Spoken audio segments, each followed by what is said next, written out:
Aujourd'hui, nous allons faire une leçon qui s'appelle « Je maîtrise le présent simple » et dans la séquence Thanksgiving. On utilise le présent simple pour parler des habitudes. Vu que Thanksgiving revient tous les ans, c'est très bien.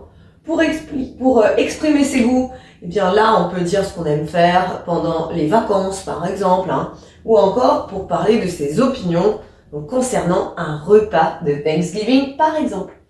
À la forme affirmative, le présent simple fera pour les personnes I, you ici qui s'utilise au singulier ou au pluriel. We, they, plus la base verbale. Donc par exemple, I eat turkey. Je mange de la dinde. De manière générale. Ce sont mes habitudes. Ou encore, she eats pumpkin pies. Et donc là, elle mange des tartes à la citrouille. Et je fais bien attention à la troisième personne à ajouter mon S. Pour la forme négative, eh bien, en ce qui concerne les personnes I, you, we, they, ça fera, on utilisera l'auxiliaire don't qui est la contraction de do not et j'ajoute la base verbale. You don't like mashed potatoes. Tu n'aimes pas la purée. Attention à la troisième personne, du coup, donc soit pour she, soit pour he. C'est pas don't mais bien doesn't comme ça qui est la contraction de does not. Donc doesn't, par exemple, he doesn't like gravy. Il n'aime pas la gravy étant une sauce à base de jus de viande.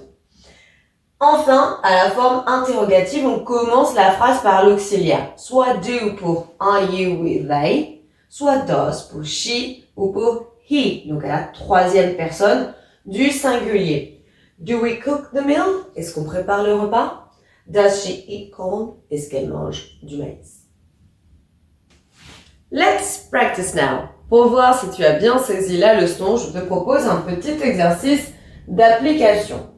Comment vas-tu dire you, le verbe? Aimer ici, pumpkin pies.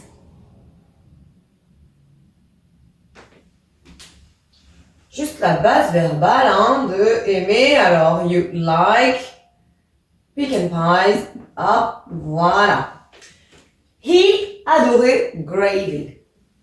Je fais attention puisque je suis à la troisième personne du singulier. He loves, avec le S du coup, gravy. Est-ce qu'ils aiment corn, maïs?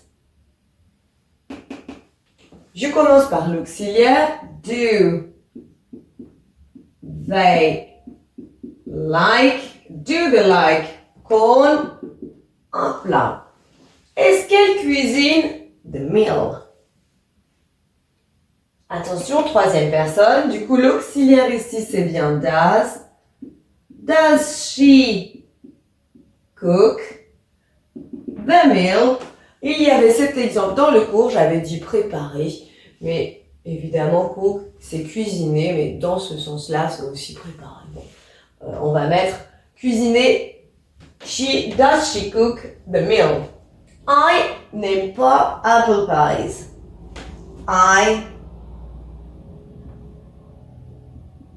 Donc, auxiliaire, do not, contracté, don't, like, I don't like apple pies. Et enfin, he ne mange pas turkey, ne mange pas de dinde. He, attention, doesn't eat turkey. I hope it's easy for you now. See you later. Bye. Maintenant que tu as tout compris, entraîne-toi en faisant les exercices ci-dessous.